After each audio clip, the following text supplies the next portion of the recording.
दोस्तों नमस्कार। दोस्तों मैं विमल शाही आप सभी लोगों का अपने चैनल में स्वागत करता हूं और उम्मीद करता हूं कि आप लोग सब लोग स्वस्थ होंगे एवं मस्त होंगे। सभी राष्ट्रवादियों और सनातनियों से ये निवेदन रहेगा कि आप लोग मेरे चैनल को सब्सक्राइब कर लीजिए और वीडियो को लाइक एवं शेयर भी कीजिए। दोस्तों वीडियो शुरू करने से पहले आप सभी राष्ट्रवादियों को दशहरा का, विजयदशमी का बहुत बहुत शुभकामनाएं। और इस शुभकामना के देते के साथ आज हम अपनी टॉपिक को स्टार्ट करते हैं। तो आज हम लोग बात करने जा रहे हैं आरएसएस के बारे में, राष्ट्रीय स्वयंसेवक के बारे में।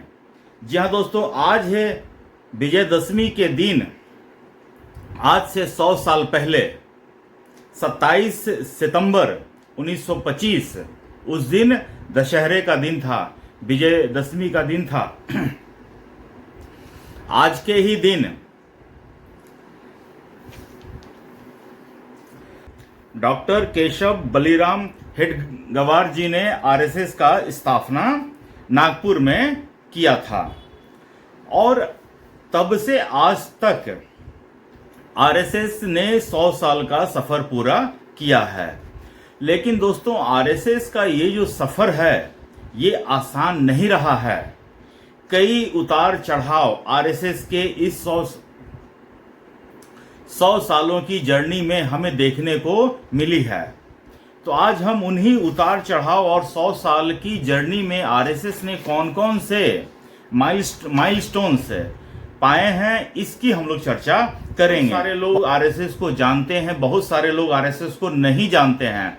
तो जो लोग जानते हैं वो भी मेरी बात को सुने और जो लोग नहीं जानते हैं उनसे मैं रिक्वेस्ट करूंगा कि आप लोग मेरी बात को सुने, समझें और आरएसएस को समझने का कोशिश करें।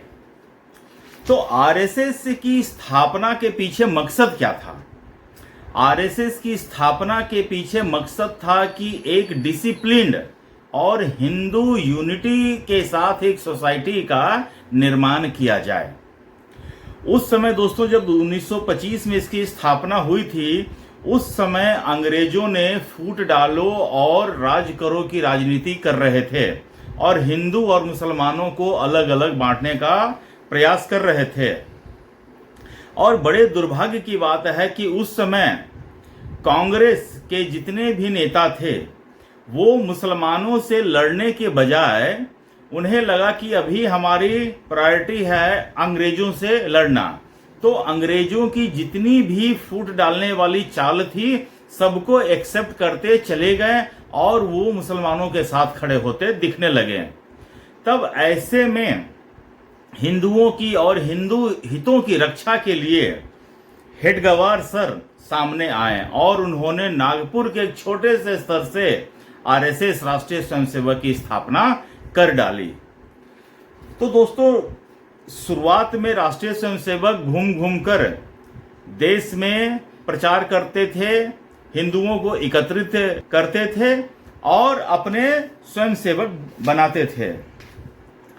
इसकी सबसे बड़ा माइलस्टोन आया 1940 में जब गोलवरकर जी इनके चीफ बने।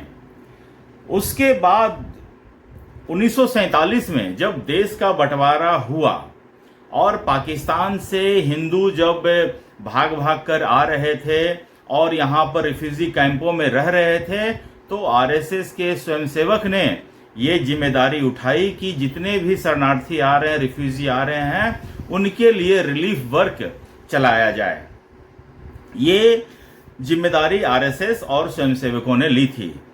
उसके बाद दोस्तों आरएसएस के लिए पहला सेटबैक आया 1948 से। ये वही साल है जब नाथूराम गोडसे ने महात्मा गांधी की हत्या कर दी और उनकी हत्या का आरोप आरएसएस पर लगा।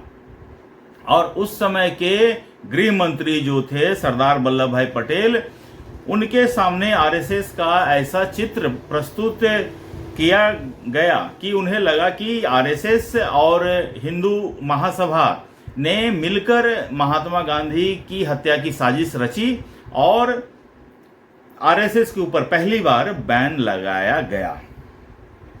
1950 में दोस्तों आरएसएस के ऊपर से बैन हटा और उस समय आरएसएस ने ये वादा किया था कि वो अब सिर्फ सांस्कृतिक संगठन बनकर रहेंगे और वो राजनीति में किसी भी तरह का दखलंदाजी नहीं करेंगे। ये आरएसएस के ऊपर आरएसएस ने जिनको लिखा था।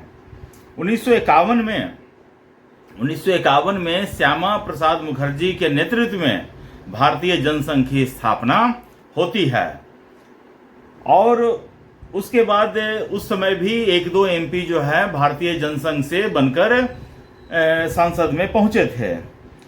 लेकिन दोस्तों आरएसएस की जो पॉपुलैरिटी है वो 1960 के दौर में ज्यादा बढ़ी, खासकर यूथ और मिडिल क्लास जैसे सेक्शंस के बीच में। और 1962 और 1965 की लड़ाई में आरएसएस ने घर घर जाकर राष्ट्र के प्रति चेतना को जगाया। जहां कहीं भी सैनिकों को या किसी भी तरह की सहायता की जरूरत होती थी तो आरएसएस और स्वयंसेवक जो है हमेशा आगे बढ़कर रोल निभाते थे। और उस समय तक जनसंघ जो है राजनीतिक पार्टी फुल्ली फ्लेज तौर पर बन चुकी थी। दोस्तों उसके बाद 1975 का काल आता है जब इंदिरा गांधी ने देश में इमरजेंसी लगाया।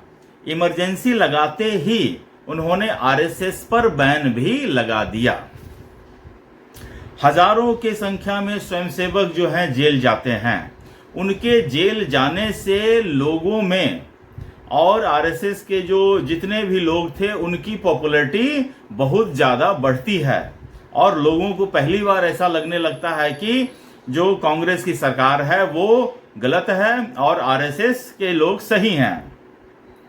उसके बाद इंदिरा गांधी ने भी आरएसएस पर बैन लगाया था। उसके बाद 1977 में जनता पार्टी की सरकार बनती है, उसमें जनसंघ भी रहता है। तो ये दोस्तों 1977 में आरएसएस की पहली विक्ट्री होती है जब आरएसएस के समर्थन से जो पॉलिटिकल उसका विंग है उनके समर्थन से केंद्र में कोई सरकार बनती है। तो ये आरएसएस के ऑलमोस्ट 50 साल का तपस्या का फल होता है कि उसके समर्थन से ही केंद्र में कोई सरकार बनती है। तो 50 साल में पहली बार आरएसएस के समर्थन से कोई सरकार बनती है। ये होता है लगन, सेवा, निरंतरता, ये आरएसएस में सबसे बड़ी पूंजी होती है। उसके बाद दोस्तों 80 का दौर आता है। 80 का दौर में जनसंघ खत्म होती है और भारतीय जनता पार्टी एक नई पार्टी बनकर उभरकर सामने आती है। और उस समय ही राम जन्मभूमि आंदोलन जो है चरम पर स्टार्ट होता है और आरएसएस जैसे संस्था जो है राम जन्मभूमि आंदोलन को सपोर्ट करती है। इससे जो है हिंदूज में और हिंदुओं में आरएसएस की छवि और ज्यादा प्रखर होकर उभरती है।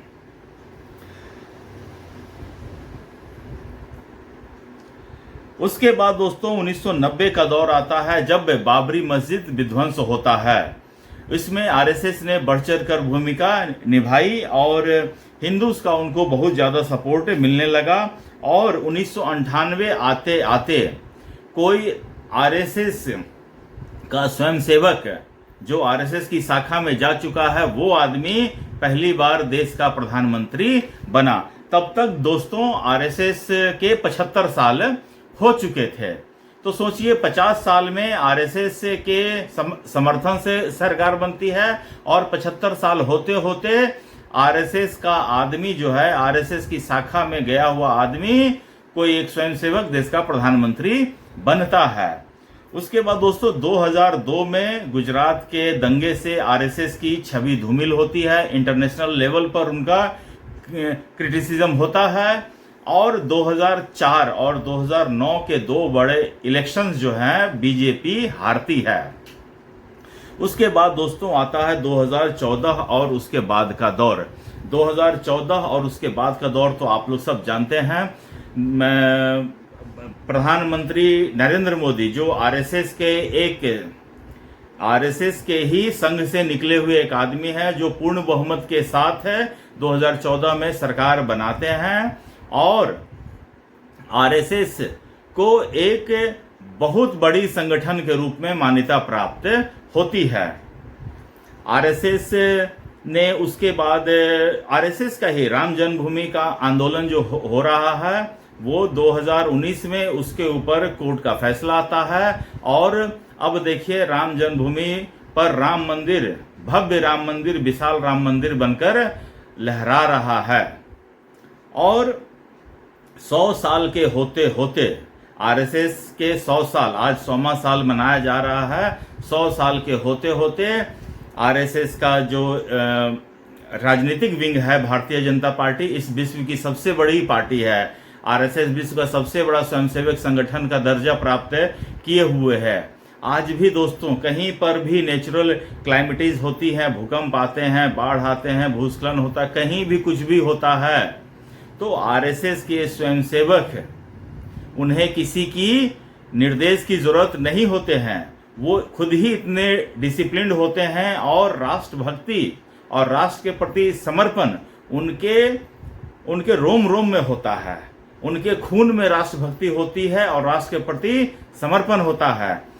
तो इस तरह की कहीं भी नेचुरल क्लाइमेटीज आती है, आरएसएस के लोग वहां पर लोगों की सहायता करने के लिए पहुंच जाते हैं। तो ये है एक संगठन की शक्ति और उसका पूरा का पूरा इतिहास। आज के समय में आरएसएस के प्रमुख हैं डॉक्टर मोहन भागवत, और डॉक्टर मोहन भागवत ने आज के ही दिन आरएसएस के मुख्यालय में संबोधन किया है। और आरएसएस के मुख्यालय में जब भी इस तरह का कोई कार्यक्रम होता है तो अलग अलग क्षेत्र के लोगों को बुलाया जाता है। आरएसएस का मानना है कि जो हमारी विचारधारा के लोग हैं वो तो हमारे पास आते ही हैं, लेकिन जो कोई अलग विचारधारा के लोग हैं उनको भी आरएसएस के दफ्तर में जाना चाहिए, आरएसएस को समझना चाहिए, और अगर उनकी कोई राय है तो वो राय को भी आरएसएस अपने में इनकॉर्पोरेट करने की कोशिश करती है। तो दोस्तों ये था पूरा आरएसएस का 100 सालों का सफर। 100 साल पहले जो उन्होंने सपना देखा था हिंदू यूनिटी का, वो आज जाकर कामयाब हुआ है। अभी भी हालांकि पूरा नहीं हो पाया है, अभी भी सिर्फ 40% हिंदू ही यूनाइट हुए हैं, डिसिप्लिन्ड हुए हैं। अभी भी आरएसएस को जमीनी लेवल पर बहुत काम करना है। बहुत सारे जो विपरीत विचारधारा के लोग हैं वो आरएसएस के स्वयंसेवकों पर तरह तरह के प्रताड़ना करते हैं। केरल में आप देखिए, केरल एक इसका बहुत बड़ा एग्जाम्पल है। केरल में कितने ही आरएसएस के लोगों की हत्या कर दी जाती है। आप बंगाल में देखिए, बंगाल में आरएसएस के लोगों की हत्या कर दी जाती है। लेकिन आरएसएस एक सांस्कृतिक संगठन है, वो उफ तक नहीं करती है और वो अपने काम में सतत प्रयासरत रहते हैं। तो मुझे आज के दिन पर आरएसएस को नमन करते हुए मैं ये कहना चाहूँगा कि आरएसएस, हर भारतवासी को आरएसएस से जुड़ना चाहिए ताकि उनमें एक राजनीतिक चेतना भी हो, अपने हिंदुत्व के प्रति समर्पण हो और राष्ट्र के प्रति जो राष्ट्रभक्ति की भावना होती है उस पर ज़्यादा फोकस कर सकें। तो दोस्तों मुझे आज के लिए इतना ही अपडेट देना था। आप लोग अपना ख्याल रखिए, स्वस्थ रहिए, मस्त रहिए। तब तक के लिए नमस्कार, बाय।